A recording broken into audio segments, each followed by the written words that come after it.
The sovereign constitution. Fógríg an arm bunrach na Kenasach in Ideg Shejeg. It was proclaimed in arms in 1916. Dangnaha, the rare till agus mean and fubble in Nijeg or in Lasha, ratified by the will and wish of the people on this day in 1919. Corha Conkinig Myra McSwivna in honor Nideg Trucka, advanced by Myra McSwivna in January of 1930. August Brintalus na Stát Aintaha. The Realtas Public na Héireann and printed in the United States for the government of the Irish Republic. Eileen here is going to read Articles 1 and Articles 10 of the Constitution.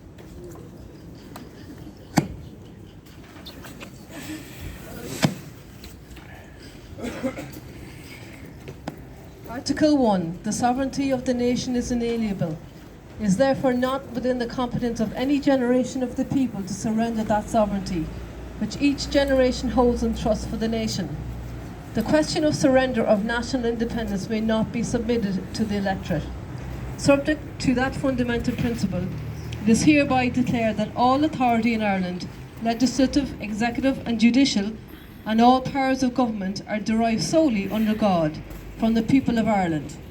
These powers are inherent in the people alone by virtue of their sovereignty. They must be exercised in accordance with the principles of liberty, equality and justice for all.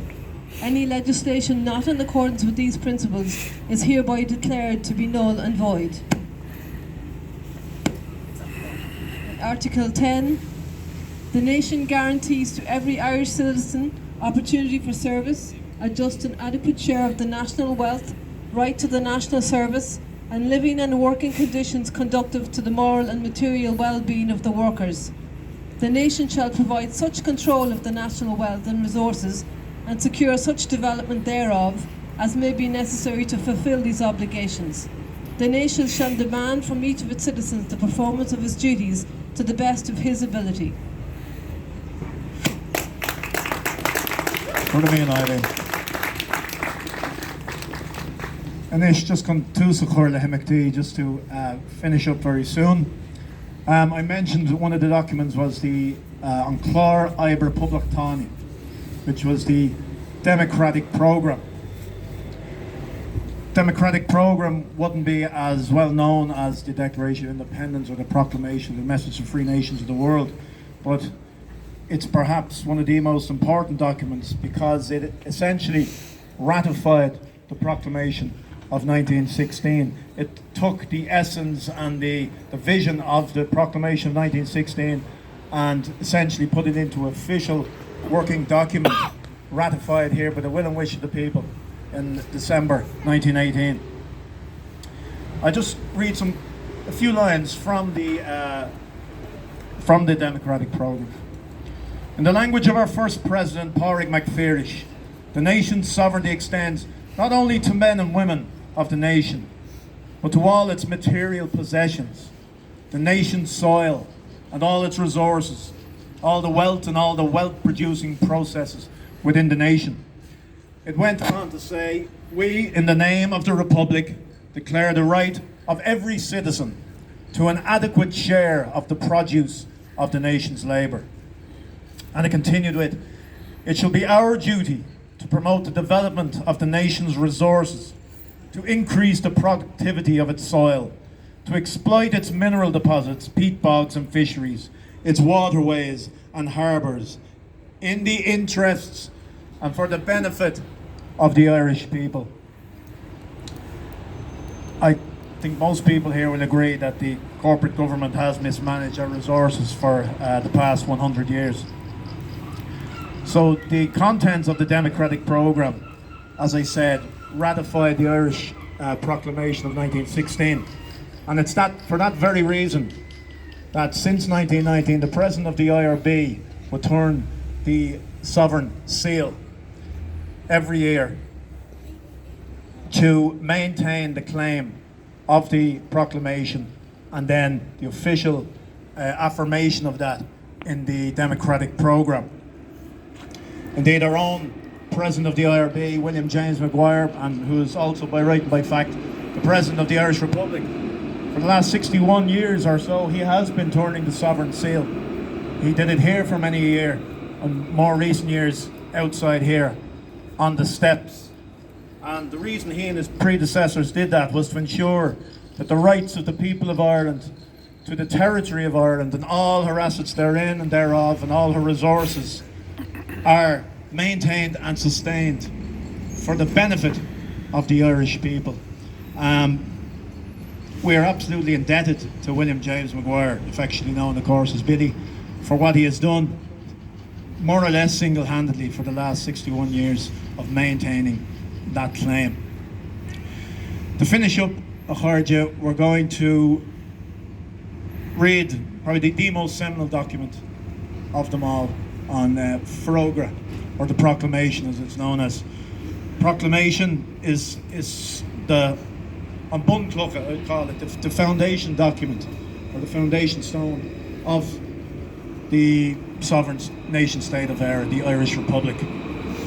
It was signed in the office of the IRB man, John Wise Power, just around the corner from the GPO. It was then taken and typeset to Liberty Hall, and the rest is history, of course. At 4 minutes past 12, as Patrick Pearse, who read it, allowed the proclamation from the steps of the GPO. It's Ferogra, it's a proclamation. It's Javru and Taoiseach, it's a declaration of trust. It's Bunrach Day in our era, it's essentially a constitution. It establishes a provisional government.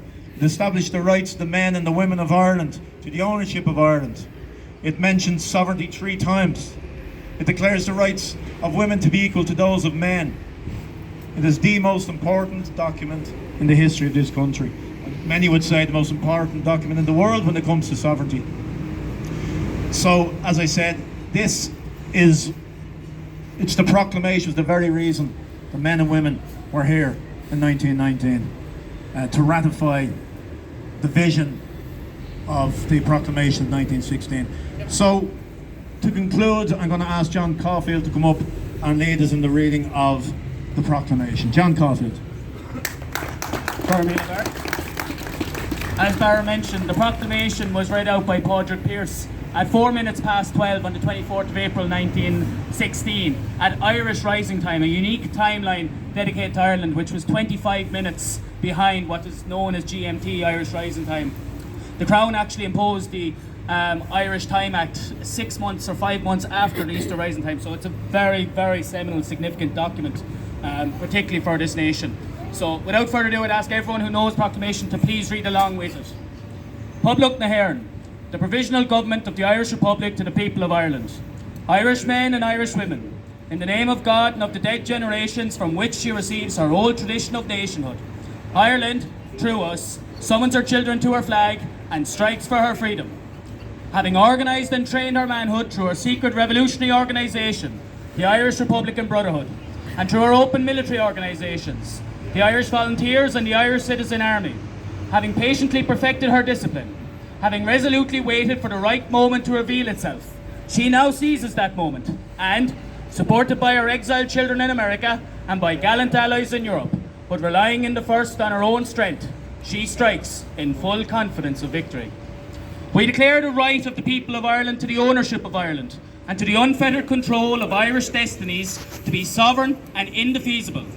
The long usurpation of that right by a foreign people and government has not extinguished the right, nor can it ever be extinguished except by the destruction of the Irish people.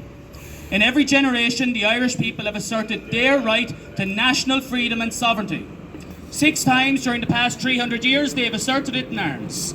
Standing on that fundamental right and again asserting it in arms in the face of the world, we hereby proclaim the Irish Republic as a sovereign, independent state, and we pledge our lives and the lives of our comrades in arms to the cause of its freedom, of its welfare, and of its exaltation among the nations. The Irish Republic is entitled to and hereby claims the allegiance of every Irish man and Irish woman. The Republic guarantees religious and civil liberty, equal rights and equal opportunities to all its citizens, and declares its resolve to pursue the happiness and prosperity of the whole nation and of all its parts, cherishing all the children of the nation equally, and oblivious of the differences carefully fostered by an alien government which have divided a minority from the majority in the past. Until our arms have brought the opportune moment for the establishment of a permanent national government, representative of the whole people of Ireland, and elected by the suffrages of all her men and women, the Provisional Government, hereby constituted, will administer the civil and military affairs of the Republic in trust for the people. We place the cause of the Irish Republic under the protection of the Most High God, whose blessing we invoke upon our arms, and we pray that no one who serves that cause will dishonour it by cowardice, inhumanity or rapine. In this supreme hour, the Irish nation must, by its valour and discipline, and by the readiness of its children to sacrifice themselves for the common good, prove itself worthy of the august destiny to which it is called. Signed on behalf of the Provisional Government, Thomas J. Clark, Sean McDermott, Thomas McDonough, P.H. Pearce, Eamon Cant, James Connolly, Joseph Plunkett. We're in a John.